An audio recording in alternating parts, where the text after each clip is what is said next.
Hi everyone, this is Martin Shkreli in chapter 10 of chemistry. This chapter is called Liquids and Solids. Liquids and solids. And I've prepared a nice little lesson plan here. This is an interesting chapter. It focuses quite a bit on a field called material science. Material science. And this is an area that I'm not particularly interested in, but perhaps it'll inspire some people to be interested in it. It still teaches a couple of concepts that are important relative to pharmaceuticals and medicinal chemistry.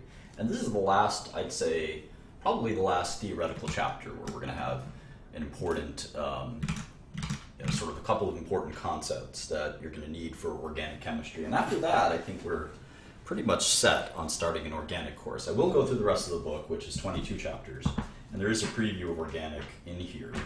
But this is kind of the last important chapter as far as I'm concerned with respect to pharmaceuticals. I still think you should follow the entire lesson plan in the entire book, but at the same time, if I know some of you have limited time and you're only interested in learning about pharmaceuticals.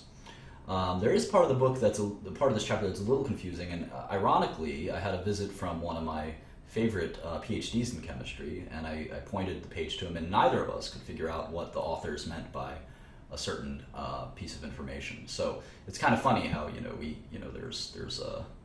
could have an expert in the subject. My friend Steve is more of an expert than I am, and still not totally sure sometimes in chemistry. And I had another friend of mine, Matt, who's also a PhD in chemistry, and he said that the lessons he felt very well done, and says that he's seen people try to BS chemistry, and I'm doing a very good job. So thank you, Matt, for that compliment.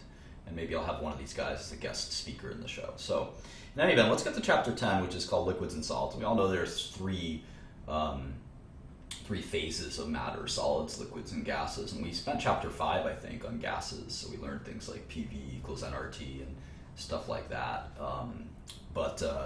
And one of the things that's important to understand about these three phases is we'll call these two phases, solids and liquids, the condensed states.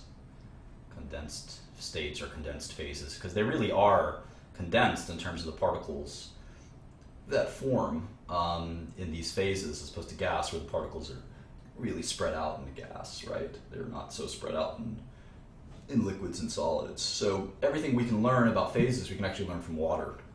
We have water as a liquid, we have water as a solid, and we call that ice, and we certainly have water as a gas, we call that water vapor. The word vape has been very popular lately, so vapor is a good way to think of gas. Heat of vaporization is something we'll look at closely. So in any event, we certainly have different properties here, right? So solids are very dense, gases are the opposite. Solids you can't compress. We'll learn all about these properties. They're rigid, you can't compress. Liquid is kind of in between a solid and a gas. It's dense, it's not really compressible, but it does take the shape of its container, whereas others don't. So let's look at some of these interesting math, just sort of enthalpies that we'll have to sort of consider. So here's something we call the heat of fusion. And this is the amount of energy it takes to turn a solid to a liquid, or sometimes we call it melting, right? So say delta heat of fusion is FUS, fusion, is 6.02 kilojoules per mole. So it takes 6.02 kilojoules for every mole to melt every mole of ice into water. That's interesting. That doesn't seem like a lot of energy, okay? How about the heat of vaporization? That's to turn from a liquid to a gas, or to vape it, I guess, is something that people have been saying lately.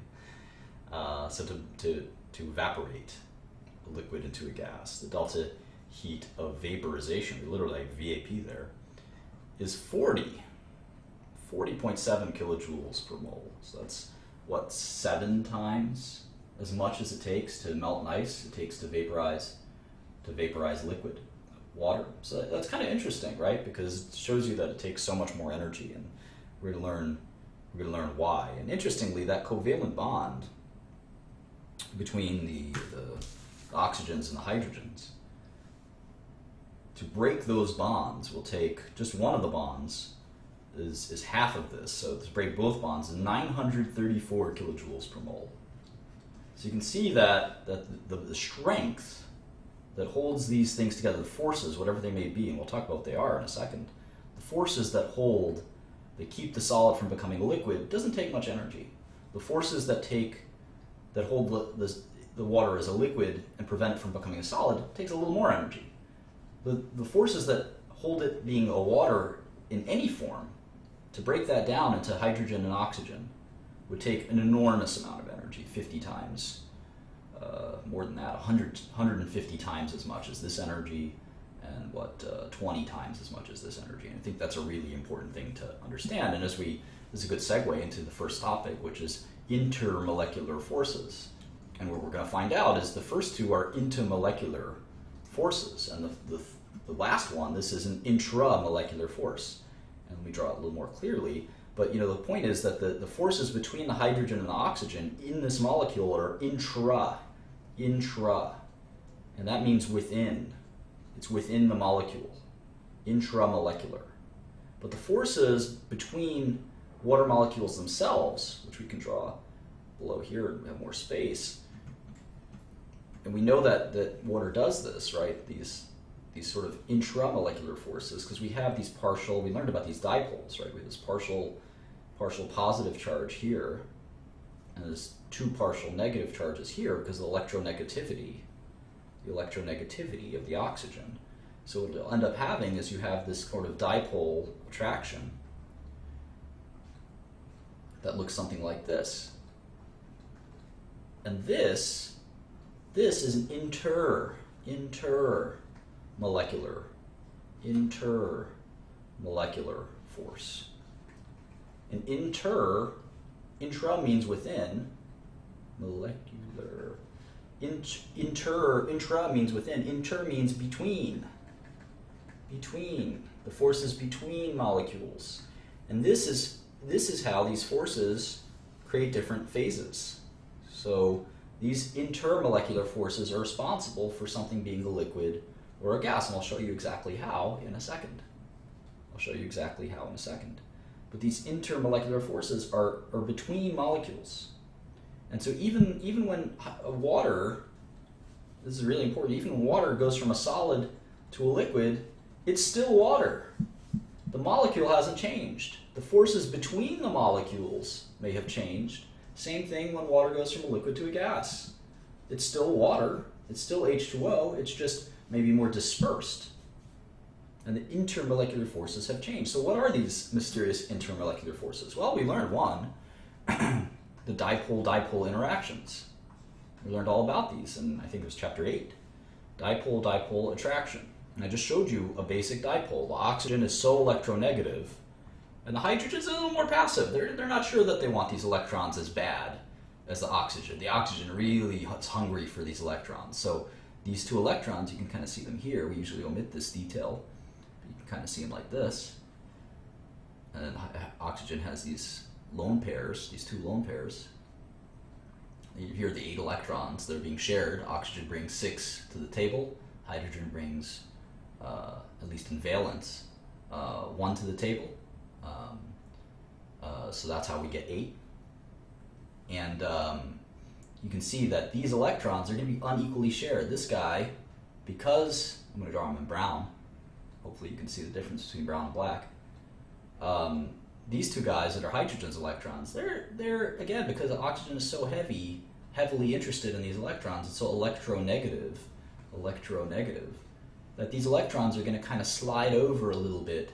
You know, sometimes when you're sitting with your sweetheart and you have your arm around her, or him, whatever it might be, they kind of slide in because they're attracted to you. That's kind of how oxygen is. It makes it slide in these hydrogen atoms slide into the oxygen. It's the main attraction. This oxygen is a stud, and the electrons will go over here. So without these electrons, the hydrogen just has this lonely proton left, and it's kind of got this partial positive charge.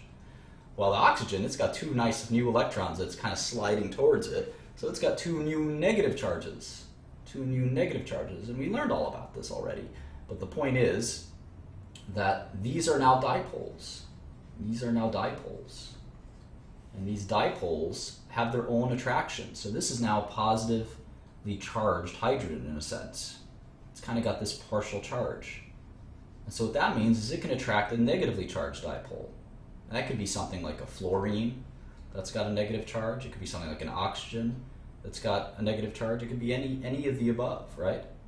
And the point is that there's sort of this intermolecular bond, intermolecular attraction between the molecules.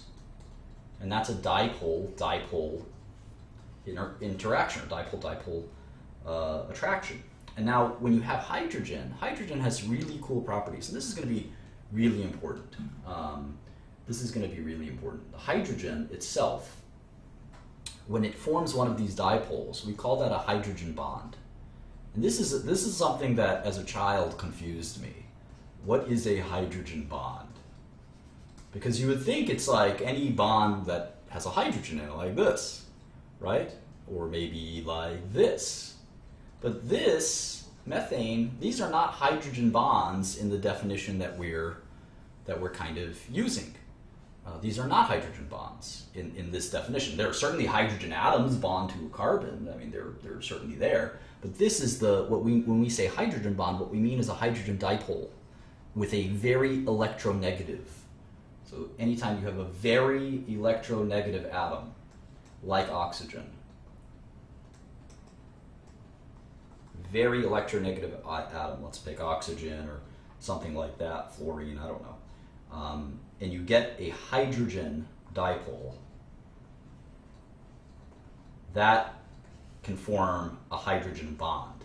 And why is this so interesting? Why is this important? Why am I going through this? Yes, we're reading from the Zumdahl and Zumdahl textbook, which is my teaching tool, and we're on page 455. Why is this hydrogen bond so important?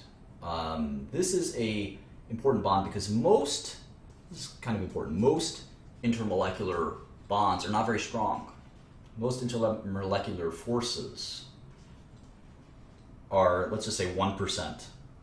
1% of a covalent, 1% as strong as a covalent or ionic bond.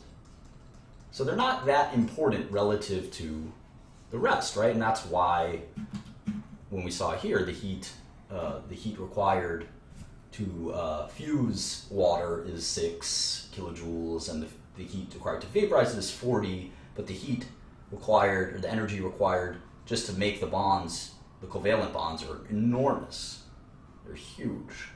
But you can see here that you are getting somewhat strong. It's not quite 1%, it's closer to like 5% required energy. The point is that these hydrogen bonds are much stronger. They're the strongest kind of intermolecular force. They can almost be viewed as a bond themselves. So that hydrogen bonding is actually pretty important. We're going to learn more about it in medicinal chemistry and things like that. So anyway, London dispersion forces are the next force, intermolecular force we're going to talk about. That's the last intermolecular force we'll talk about. London dispersion forces. And actually, I have a funny story about this. When I had my old Xbox, not the Xbox One, but the Xbox 360, my screen name on that was London Forces. I thought it sounded, I played Call of Duty quite a bit. And Call of Duty is a game where you're like playing an army, basically. And I thought London Forces was a cool, most people don't say London Dispersion Forces, by the way. We can just say London Forces in chemistry. So London Forces are, I thought it was a cool name. It sounded like some mean army. And I used to play in that game, and I think I was a pretty good Call of Duty player. But anyway, let's talk about London Forces. So this is an interesting force. This is kind of mysterious. And basically what it is sort of this randomness that occurs in a molecule. Maybe the best way I can explain is let me pick a molecule like, I don't know, neon. Let's look at neon. Neon is the 10th Z number, right? Its atomic number is 10. It's the 10th one in a row. So we've got hydrogen, helium, lithium, beryllium, boron, carbon, nitrogen, oxygen, fluorine, and neon. So it's the second Nobel gas. It's the first one with a completed p the two subs level, right? So the 2s and the 2p are complete. So you have 10 protons, right? 1, 2, 3, 4, 5, 6, 7, 8, 9, 10. And this is the nucleus, right? You have some neutrons in here too. You've got 10 neutrons that are interspersed. 1, 2, 3, 4, 5, 6, 7, 8, 9, 10. Okay, so that's the nucleus. That's easy. And so now in the first 1s orbital, we've got 2 electrons flying around, right? And the 2s orbital,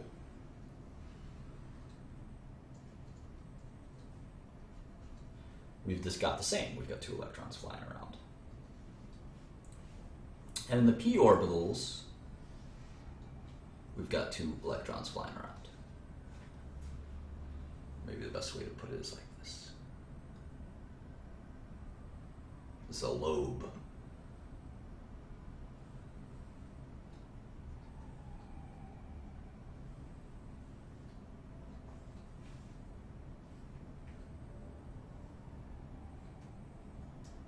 And so this should satisfy our octet rule, right? We'll have 6 of these p orbitals, 1, 2, 3, 4, 5. Haven't run out of room here, but there's one there. So you've got in the 2p orbitals, let's call this 2px, let's call this 2py, let's call this 2pz. And so this is kind of a neat concept. You have these very neatly drawn orbitals, but the reality is a little different. You know, these things aren't necessarily in these spots. They're moving around a lot. This guy could be moving this way, this guy could be moving this way, and say this guy could be moving this way. And what would happen if that was the case? What if I moved this guy from here, and I'm going to do it right now. And he happens to be, let's say, here, closest to his orbital edge, all right? And let's say I moved this guy from the far end of his orbital to maybe over here. And let's say I moved the S guy, who's here, and he can perfectly well be right here. So I'd have 3 electrons right next to each other, right? And what would happen? They would repel each other, right? They would definitely repel each other. But for a second, you'd have 3 electrons right next to each other. And this would be called as an instantaneous dipole. Instantaneous dipole, because the randomness from all the electrons, you never know where they're going to be. We learned about that in Heisenberg uncertainty principle, right? You never know where they're going to be. And here they are. Right now, there are 3 of them right here, all next to each other. And so this part of the atom is actually kind of has a negative dipole, right? It kind of does. It kind of does. I should draw my deltas a little better. That's a better delta. I'm making them like music notes. I learned too much music theory, I guess.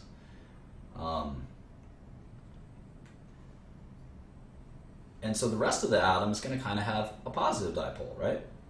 Because the electrons will kind of be over there, more heavily weighted over there versus more heavily weighted in the other direction. That's kind of what dipoles are. If you look at oxygen, they're kind of more closer to the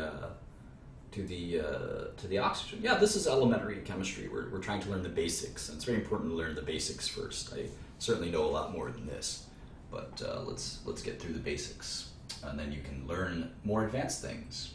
So in any event, these are what London forces are. They're instantaneous dipoles that result from the sort of random movement of electrons, and it sort of makes sense. Let me start a new page here. It sort of makes sense that the bigger the atom, and I'll think of that in terms of Z number, the more London forces you're going to have. And why does that make sense? Well, think about it. You have more of a chance if you have just hydrogen, 1 electron, one proton. There's not really a chance for London forces here. Now, of course, we're not going to see hydrogen in and of itself. So we're going to have a chance here with the basic covalent bond, the hydrogen gas. There is a chance that even within the molecule, you could have a situation like that, or you could have a situation like this, where it's kind of neither here nor there. Now we know because of the molecular orbital theory, we're going to have the bonding that's going to be generally in between the molecules. But you could have dipoles within molecules too that come from London forces. So think about that for a minute. So that's sort of it when it comes to theory. I think we're actually ready to get into organic. We're not going to, because the book, we're only about halfway done with the book, and there's a lot of other things we're going to talk about. But if you're just here for sort of studying medicine and organic chemistry, this is sort of it. You know, I think we've gotten as far as we can get without getting into organic. We're going to learn a little bit more about other things, but we're pretty much there. The rest of this is relative to things like synthesis and things like solutions, stuff that we're not that concerned with at the end of the day in chemistry, for medicinal and organic chemistry, for drug designers and drug developers. But it's still important stuff, and I don't encourage you to skip it. But if you really have no time to study this stuff, I think that's kind of where I would stop. So anyway, we can talk about the liquid state. And so liquids are pretty neat, and they have all kinds of different properties. One of the properties we're going to talk about is surface tension. So liquids want a low surface area. Why? Because they want to minimize energy, right? So if you have these dipoles, think about the surface of a glass of water or an ocean or whatever it is. Here you are swimming in the ocean. This is water. Now, the water molecules, if you zoomed in really close, right, you'd have this dipole-dipole attraction, right? These are the intermolecular forces that keep this water, right? Otherwise it would be not water. Best way to put it. And so the point is this oxygen, interestingly, right, it sort of has nothing to interact with as much as like this oxygen, which is making all of these bonds, these intermolecular bonds. So the molecule at the surface is only attracted to molecules below it. So what's interesting about water is that it'll form a droplet. Let's call this a droplet. And why will it do that? Droplet is a sphere, it's spherical. Why does it form a sphere and not maybe that or that? Why is it forming a sphere? Well, in math, what you'll learn is that the way you minimize surface area in any amount of a quantity is the minimal surface area is actually in a spherical shape. And so it will minimize its surface area because it'll sort of fold itself into a sphere through its dipole-dipole interactions. And that's sort of what happens with water. And we're going to use this concept a little bit further. So one of the things that we'll learn is this concept of surface tension. Surface tension. And so this is the resistance of a liquid to increase its surface area. Again, liquids don't want to do that. They want the lowest surface area possible because increasing your surface area requires energy. It requires more energy. And we know because liquids form droplets that it won't do that. We know that systems tend to seek the lowest energy possible. So surface tension is the resistance of a liquid to increase its surface area. And some liquids, like water, are really resistant to doing that. But there's others that have lower molecular forces, lower intermolecular forces that have lower surface tension. So let's think about that. Sometimes you see the video of the lizard, little lizard guy. I don't know how to draw a little lizard guy, maybe like this. It's like a little dinosaur lizard guy. And he's hopping across the water, and they say it's because of surface tension. Because water has surface tension. You couldn't do that on liquid methane or something like that. A less polar liquid doesn't have surface tension because it has fewer intermolecular forces. Good example is methane. Methane doesn't have any dipoles. There's maybe slight dipoles here relative to H2O, where there's large dipoles. All right, let's move on. Let's talk about capillary action.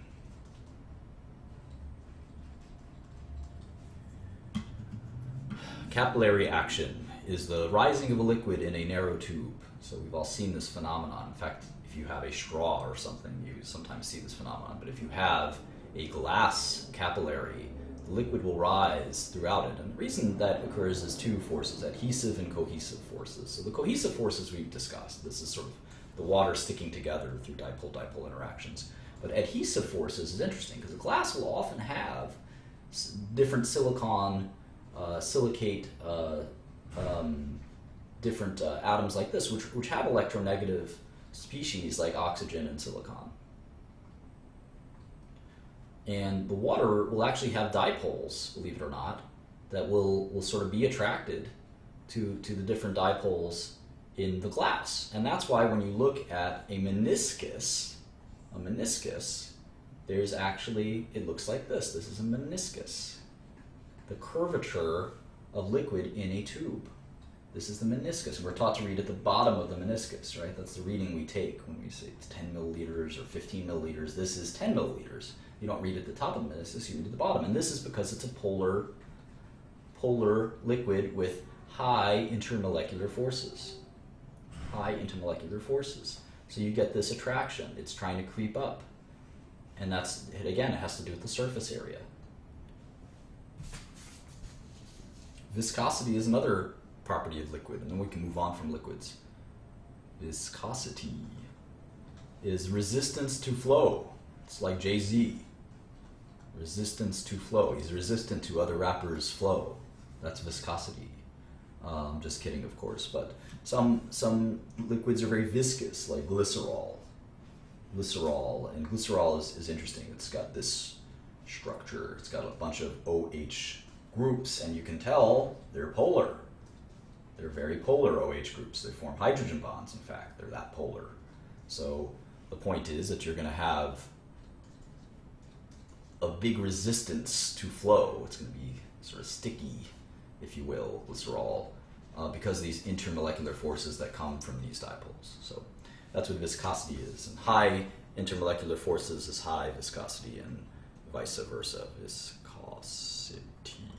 All right, so let's get to some more trickier materials, and we're gonna kind of skip through some of this, and I'm gonna warn you. I promised you that I'll warn you anything we skip, but so I'll be doing that a little bit here. So this is about solids. We're gonna talk about solids. So we have two kinds of solids in basic terms. We have crystalline solid, and this actually has some bearing in pharmaceuticals. Crystalline and amorphous. And amorphous. And if you know anything about the etymology of words, this sort of means without order. You can have an amorphous, a politician can say something amorphously, or you can have an amorphous thought without order or structure. And crystalline makes more sense. It's a regular structure or order. What a mess. Regular order or structure. Amorphous without literally without morphology. Amorphous. Amorpheus, if you like those movies. Crystalline, sort of like a crystal, right? And so anyway, we think about these things in terms of lattice. A lattice. What is a lattice? It's a three-dimensional system of points. So if you think about a lattice of, I don't know, let's make a random molecule. We don't have to mark it what it is. This is a three-dimensional sort of lattice. Think about it like a dice as well, right? And these are atoms. Who knows what atoms they are? But let's assume they're atoms of something. I don't know. Let's just make this up. And pretty good drawing, if I do say so myself. So, in any event, this is sort of a unit cell. And a unit cell is the basic repeating unit of a lattice.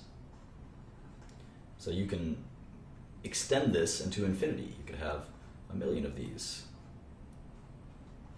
If you think about sugar or something, or salt, sugar actually doesn't form these, but think about salt, they'll form these huge crystals. And we think about this as a lattice concept.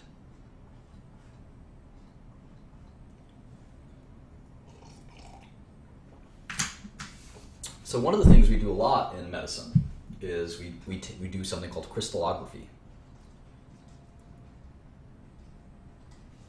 and sometimes we call this X-ray crystallography, or X-ray diffraction is what the book calls it. I call it crystallography.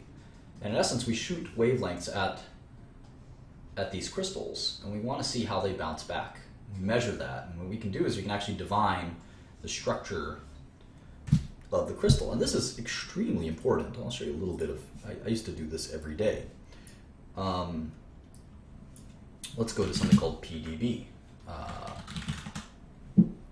This is a repository. I'm going to paste this link. You can just Google RCSB PDB, and you can actually see crystal structures. These are complex and difficult, and they require enormous amounts of math. The book actually wants to get into some of that math. I don't think it's worth our time. So that's what we'll be skipping, is something called the Bragg equation. So if you really want to study this, you can read the Bragg equation. It's page 460 to 463.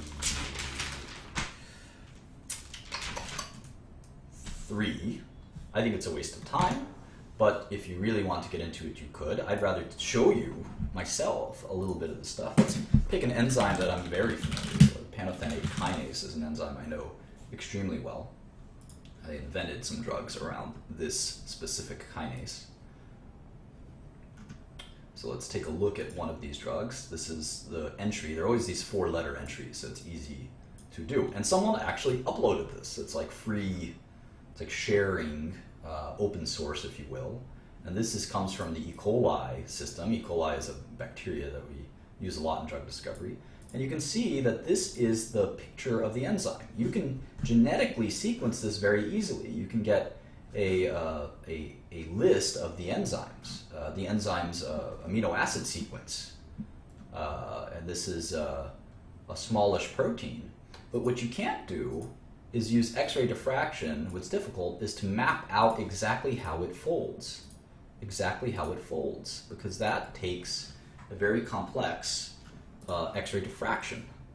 And so here's what it looks like. And you can actually zoom in and mess around with it. Isn't that cool?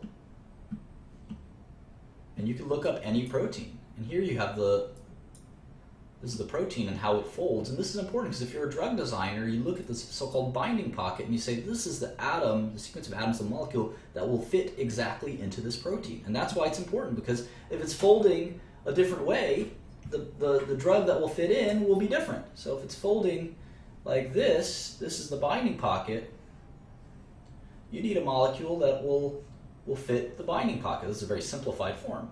If it's folding like this, you need a molecule that will fit the binding pocket like that.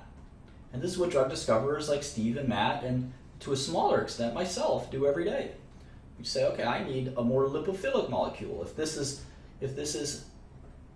lipophobic here, or hydrophilic pocket, I'm going to need something that's lipophilic here, or lipophobic here, more accurately. I need to sort of match it. You know, there's different ways that I need to understand how to pair off the molecules that I'm designing, and for that I need to do this X-ray diffraction. So this is actually really important, and instead of studying some of the formulas to do this, which I don't think will help you because they're way more complicated. They're way more complicated than the book is making it out to be. I don't think you'll get a lot of benefit from studying it. So I think I'll just show you some of the practical applications of it. So we're going to need this in medicinal chemistry. And this is the heart of drug discovery. The heart of drug discovery is crystallography. And sometimes we're not going to be able to take a crystal of a certain enzyme. A good example is 7-transmembrane GPCRs, G protein coupled receptors. They're very difficult to crystallize. Very difficult, if not impossible. There's some proteins that are too big to crystallize, like dystrophin. 3,000 amino acids. You can't crystallize something with 3,000 amino acids and hope to map it. Sometimes the resolution is low. This is a 2 angstrom resolution. This is very high resolution. But sometimes you have 7 angstrom resolution through something called cryo-EM. Cryo-EM, which is a electron microscopy. So with any event, this is the importance of crystallography. And I don't know what you're talking about, but crystallography is the core of medicinal chemistry. since I've actually made many drugs and crystallized many proteins. So let's move on. Page 464. Types of crystalline solids. The book starts to get on some tangents here, and we're gonna show you sort of how and why. All right, so there's a few different crystalline solids it wants to discuss. One is ionic solids. This is pretty simple concept, right? Extended lattice of an ionic solid like table salt, where you have ions you actually have ions at the lattice points. So here's an example.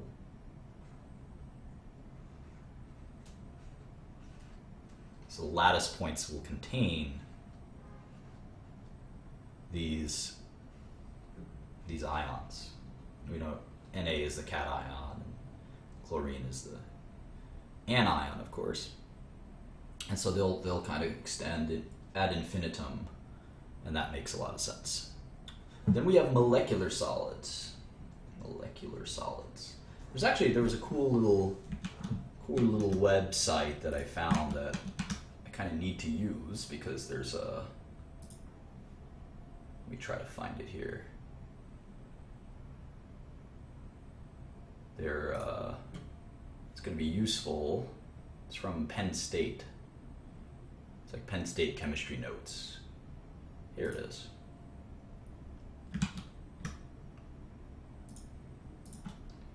And it kind of, I'll paste the link in here.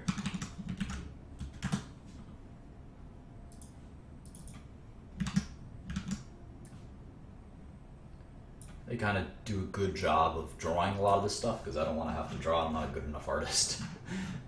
So here's a crystalline solid, and here's an amorphous solid. It gives you a good depiction of what I was talking about. You have a highly regular arrangement, and here you have kind of irregular, unpredictable arrangement. Same molecule. Here's the unit cell concept with the lattice point, the entire unit cell extending into infinity. And you have a couple of, and here, the book names all these: primitive cubic, body-centered cubic, face-centered cubic. I don't think you need to know that, to be honest with you. And here's a molecular solid. I was about to try to draw this, and it's better to just show you, where you have each point of the lattice is the actual molecule. And you can see here where they describe hydrogen bonds, and the actually distance between these is an angstrom, a couple angstroms. So all of this is pretty interesting. So you have molecular solids where instead of at the lattice point there's an atom, that's actually the lattice point is the entire molecule. And then finally you have these atomic solids, and these are probably the most confusing. And I don't think that it's that important. Again, I just had my friend who's a PhD in chemistry from a top university, who's many patents and drugs discovered. He was just over my apartment a few minutes ago, and we talked about how the book describes these atomic solids, and we don't think it does a fantastic job. We were both somewhat confused about these. So these atomic solids have actual just one atom. So a good example is diamond or graphene or buckyballs or fullerenes. These are all just carbon-60. And they're just repeating units of carbon. And these are sort of the most confusing of all. But in any event, we're gonna talk about that in more detail. So the atoms are at the lattice points. So in any event, for atomic solids like these, we have 2 or 3 kinds. So we have metallic atomic solids, like, I don't know, iron. Iron will form a metallic atomic solid, lots of iron, like an iron bar, right? An iron bar or a gold bar, right? That makes sense. Copper wire. And you have just a metallic atomic solid. And the kind of bonding we get, we're going to call this delocalized covalent bonding. Why? We'll show you in a minute. We're going to talk about how this happens. And this is the part of the book that we didn't like, where we call this a network solid. The kind of bonding we see here, we're going to call it directional covalent bonding. And the term we take objection to is the directional, and I'm not the only one that feels this way, but we'll talk about what that means as well, directional covalent bonds. And finally, we get the group 8A, aka noble gases, group 8A, the group 8A solids, which are the London dispersion forces. And you never really see this. This is kind of silly to even think about group 8A solids. You're never going to see neon as a solid unless it's basically at absolute zero. So I don't think it's that important. So let's talk about 10.4, structure and bonding in metals. And this is actually still very important, I would say. 10.4, metals. All right, so metals have interesting properties, right? They're very different. They have high thermal and electric conductivity. And we need to explain that somehow. Why are they so conductive? How is that possible? Conductivity, maybe. Okay. They're also malleable and ductile. They can be hammered into sheets or drawn into wires. And all of this comes from the non-directional covalent bonding. Non-directional covalent bonding. And we're going to talk about that. I keep teasing you. We're going to talk about it in a second, but we have to talk about something else first.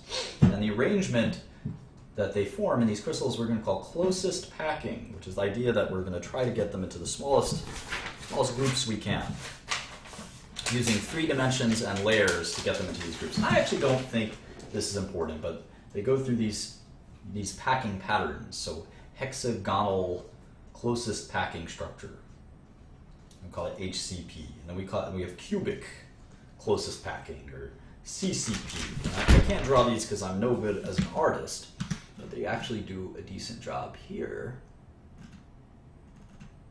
Somewhere, hang on. Here we go. Switching. Penn State doesn't think it's too important to know, so I don't know that I do either. Let's see if we can find examples of closest packing here. I don't see it.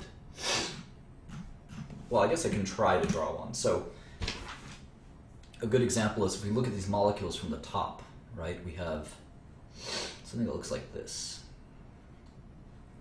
This kind of looks like a hexagon, right? And these are all metal ions. And then on top of it, we're going to have, it's going to be slightly to the right. So a little pack on top of it. This is in 3 dimensions. And the next one will be packed back to the left, the next unit. So these are 3 units. And so forth and so forth. And this might confuse you and it's hard to see. This is how they pack on top of each other. The next one will be packed slightly to the right again. And this is a formation of packing.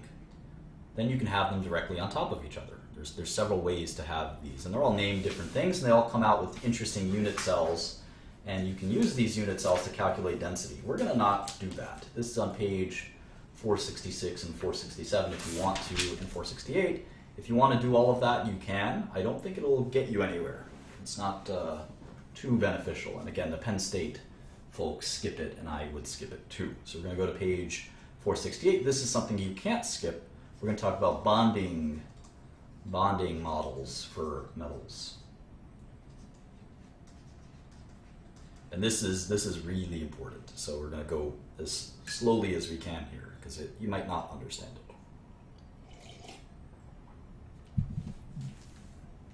So obviously we get these unique properties of metals, and we still need to figure out why that happens. The bonding in metals is both strong and non-directional.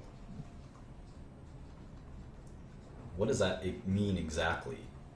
It's difficult to separate metal atoms. That's why they're strong. Difficult to separate them, but easy to move them. Easy to move them as long as they stay together. So strong and non-directional.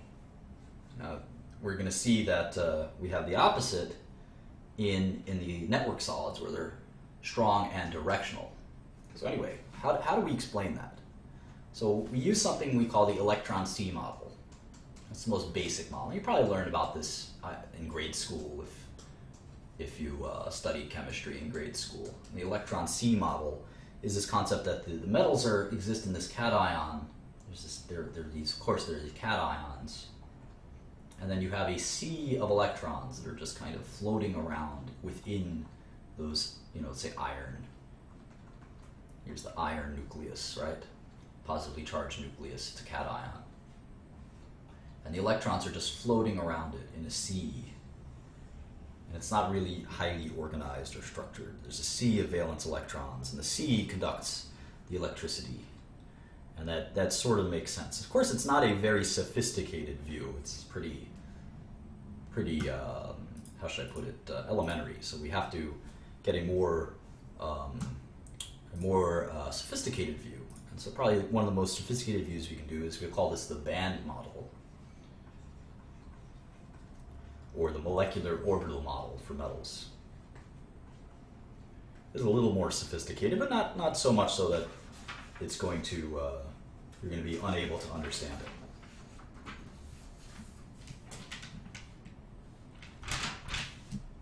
And this is the page 470. And the idea here is kind of neat. We basically think that the electrons travel around the metal in molecular orbitals formed by the valence electrons. So we have, one way to think about it is magnesium. So we have this kind of, book makes this drawing, it's kind of accurate and cool. You have this nucleus, right, 12 protons here. And the 1s is not going to be shared, it's too close. It's too close to the, here's another nucleus. It's too close to the nucleus. But as you get further from the nucleus, here's the 2s, here's the 2p, and here's finally the 3s. And it's sort of open for all of the nucleus to share. And the more cation nuclei you have, the more you end up not having one orbital, but really a band orbital. So all these orbitals merge. So the more, as n approaches infinity, as the number of atoms in this metal crystal approach infinity, the more interacting orbitals you have. All the orbitals kind of merge, and the electrons can flow freely around them at the highest energy level. That's what we call the molecular orbital model for metals. And we're not going to get into tremendous detail. The book doesn't get into detail, and we don't have to get into detail, but that's something that's important. The book then talks about metal alloys. I'm going to skip these. I don't think you need to know the difference between all of these alloys. Again, this is material science. If you find this interesting, and it is interesting, you can certainly learn more about how alloys work. It's interesting for sure. Different kinds of steel. Chemistry has a lot of applications, as you guys know. I like the medicine application, but steel and chemicals or metals and chemicals are really important in our world. We need different materials, different plastics, different metals that are strong and have properties that we like. Cheap to make, biodegradable, all those things. That's what material scientists study. I think we're going to skip. It's about half a page we're going to skip, so but we'll be skipping more shortly. All right, now we're going to get to the kind of tricky subject that my friend and I don't love the way the book handles it. It's not terrible, but it's just sort of confusing if you're a very inquisitive mind. So we're going to talk about carbon and silicon, network atomic solids.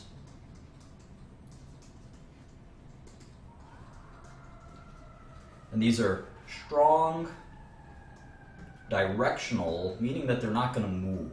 This is kind of the curious word, directional. It means that unlike the metal, they can't move. They're rigid. They're in one direction. Not the boy band, but they're in one direction molecularly. So we call these network solids. They're brittle.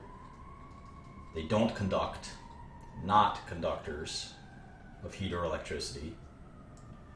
And that's the way they work. So carbon forms two kinds, it actually forms a lot of kinds, but two kinds we'll study are diamond and graphene. We all know what diamond is, and think of graphene as what's in your pencil. The gray stuff in your pencil is graphene. It's not lead. Might have used to been lead, but now it's graphene is the way people do it. So graphene is interesting. It forms these kind of interesting, we'll draw a typical benzene ring. And I'm trying to draw it in 3 dimensions, which is harder than it looks maybe.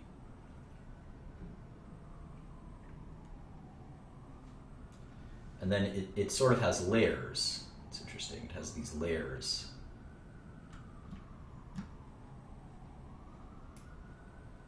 And there's obviously the covalent bonds between the benzenes, and then there's bonds that we learned about between the layers.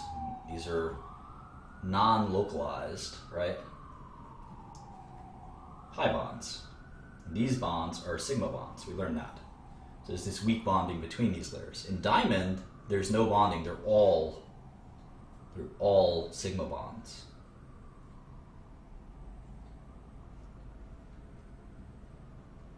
This is graphite. Sorry, I'm saying graphene. It's graphite. Thanks for the correction. Graphite. I've got graphene on my mind. Graphene's very different. Graphite. Thank you for correcting me. Graphite is what's in your pencil. Graphene is very complicated. It's still a carbon, network solid. All right. So one of the things that's interesting as to why they don't conduct electricity is we learned for the metals that you have this kind of close filled molecular orbital, and empty molecular orbital. This is what happens in that band model. And what happens in these network solids is that they're quite separate. So you can't shove extra electrons in the empty molecular orbital easily. It takes too much energy.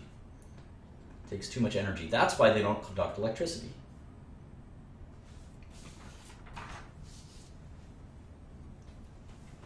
And that's why network solids don't conduct electricity. And I think it's obvious sort of why that gap is so large. All right, so the book tends to talk about all of these different materials. And again, I don't think it's worth learning. So page 474, you can learn about silica, which is SiO2, and a lot of glass and things like that in geology come from silica. So it talks about glass and pyrex, which is kind of a cool kind of glass. Then on 476, they talk about silica, which I also think is worth moving on from and not talking about. They talk about, ceramics and clays. Then finally on page 477, they talk about semiconductors, which is very cool stuff. I'm not saying that this is boring, semiconductors. I'm not saying this is boring at all, but the examples that they give aren't going to teach us much about chemistry, in my opinion. So we're going to move on to 2 very short sections where I don't even think they're worth being their own sections, but they have 10.6, which is molecular solids. We learned everything there is to learn about molecular solids, so I felt this recapitulated. A good example of a molecular solid is ice. H2O as a solid is ice, and intermolecular forces that form. Ionic solids, same concept. Ionic solids, like table salt, is the same concept. The only thing that they add here is they want to talk about trigonal, tetrahedral, and octahedral structures of ionic solids. I think it's beyond the scope of utility. I don't think that we're better off learning this. If you want to learn this, I think you would be wasting your time, but you can look at page 480 and 481. The book is addicted, and 482 for that matter. The book is kind of addicted to these morphologies and of these unit cells. I don't think that they're valuable to learn. Unless you want to become a material scientist, I don't think you're going to benefit from learning these. So let's go to the part where we do want to learn. And again, I'm always going to tell you when we skip stuff, so you can read it if you'd like, or you know what we're skipping at least. 483, vapor pressure and changes of state.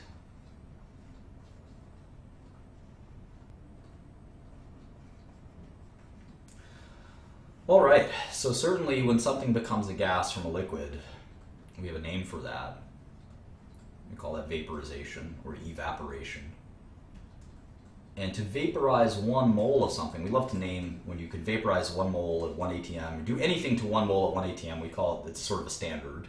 And here we call that the heat of vaporization.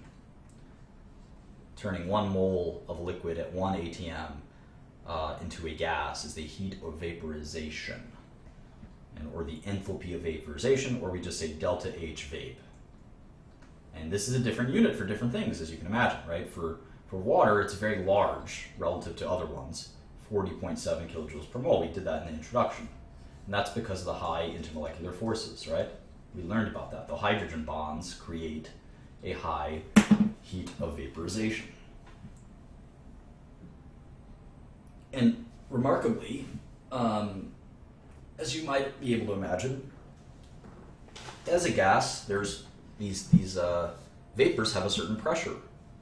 And when that pressure, so if you take a thing of water, here's the water, some of it will evaporate, but some of it will come back down and condense back into the liquid, condensation. And eventually, the amount of vaporization and the amount of condensation will equal, and there'll be an equilibrium. We'll learn more about equilibriums in a future chapter. It will be an equilibrium. And that pressure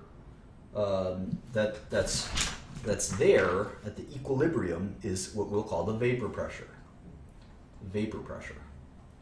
And you can measure vapor pressure with a barometer. And you can measure it in torr or whatever you like. And so there's, the book goes into, on page 485 to 488, goes into how to measure vapor pressure. And we are going to skip that because it uses something called a logarithm. And it's also very detailed, and I don't think it's very valuable. And I don't want to scare anyone with some math and complicated enthalpies of vaporization. You can just look them up. Measuring them, I think, is sort of a fool's errand. The only thing I'll discuss is sublimation. And sublimation is a simple concept where sublimation is when a solid becomes a gas. It skips the liquid, no liquid part. Usually you go from solid to liquid to gas. Here it just goes directly solid to liquid, or solid to gas. So I'm going to skip some of the vaporization calculations of vapor pressure. I don't think that we're going to benefit well. We're not well served studying that, taking logarithms and things like that. We're going to end up teaching more math than we're going to teach chemistry, and I don't think that's too valuable. All right, so we're almost done with the chapter. I'm going to talk about briefly on page 488, changes of state.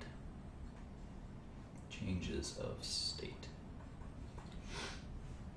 And a lot of this stuff makes a lot of sense. So heat of fusion, we learned a little bit about, but let's go over it real quickly. Enthalpy heat of fusion is just simply melting. And let's see what the heat of fusion is for some of these. So the melting point of oxygen gas is negative 208 degrees, the heat of fusion. For water, we know what that is. It's 0 degrees Celsius. That's the temperature where water is between, basically it's between solid and liquid, right? It's between solid and liquid. And then finally stuff like salt, to get salt to a liquid form, 801 degrees. So happy as an ionic compound that you're going to need that much heat to turn it from a solid to a liquid. And the enthalpy of fusion makes a lot of sense. This is 30.2 kilojoules per mole. This is 6 kilojoules per mole. And this sort of happens quite easily. It's 0.45, takes almost no energy, kilojoules per mole. So this makes a lot of sense in terms of heat of fusion. All right. Let's go to phase diagrams. This will be the last section, and this will be very brief. So phase diagrams are easier to use the Penn State phase diagrams. These are really useful, but they're really just a way to present information. So it's like a graph. You can read the phase diagram quite easily. They start with it as opposed to end with it. Let's look at a phase diagram. Here it is. Here's a classic phase diagram where you're graphing temperature on the x-axis and pressure on the y-axis, and you're basically showing as temperature increases, of course, we go from a solid to a liquid to a gas, but it's also pressure dependent. The higher the pressure, the more likely something is going to be, for instance, a solid or a liquid. At really, really high pressures, it takes a lot for something to be a gas. And you can see that going from a liquid to a gas is vaporization or condensation. That's an equilibrium concept. Same thing from solid to liquid. It's either melting and freezing, depending on what side you're on. And then sublimation and deposition are the two opposite signs of going from a solid to a gas. The triple point is interesting. This is where all three can coexist. At just the right temperature and just the right pressure, you're kind of flipping between a solid, liquid, and a gas, depending on whether you're increasing pressure or increasing gas. So all of these are best represented in a phase diagram. And this phase diagram is kind of neat, and it helps you be able to calculate a lot of these questions. So that's chapter 10. I'll give you a brief, really brief sort of introduction to chapter 11. 11 is going to be properties of solutions. We're going to breeze through this. We've been through now the hardest part of this book. We're about halfway done. This is page 510 to like 550 or so. In properties of solutions, we're going to talk about molality, which is a very important concept. That's going to be the kind of key learning. I'd say it's going to be molality. And we're going to be getting back into a little bit of stoichiometry. We're going to talk about solubility. That's going to be useful. And we're going to do, like I said, quite a bit of stoichiometry in chapter 11. And along the way, we're learning a little bit about chemistry in general. We'll talk about osmosis, different things like that. It's not going to be too bad. Chapter 12 ends at 551. Chapter 12 is chemical kinetics. And I skipped a bit of this when we went in the book and in sort of unorderly and non-recorded matter. So chapter 12, we're going to do it, and we're going to talk about rate laws. I kind of regret skipping it, but we're going to talk about rate laws. And this is basically all about reactions.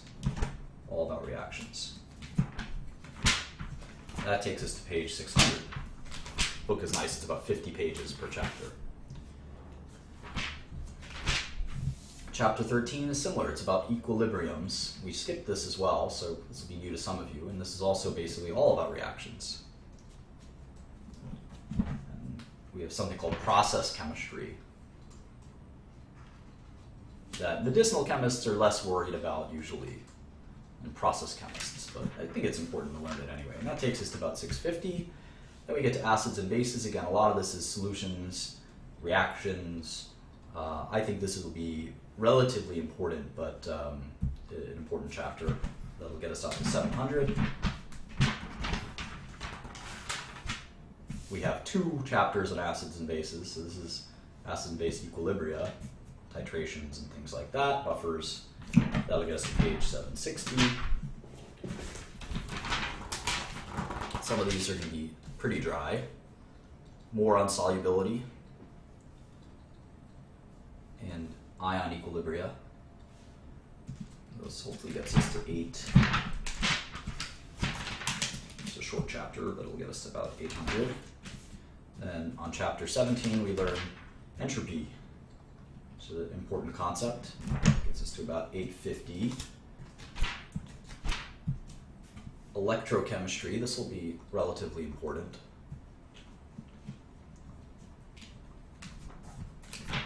We get to page 880 or so, maybe 890.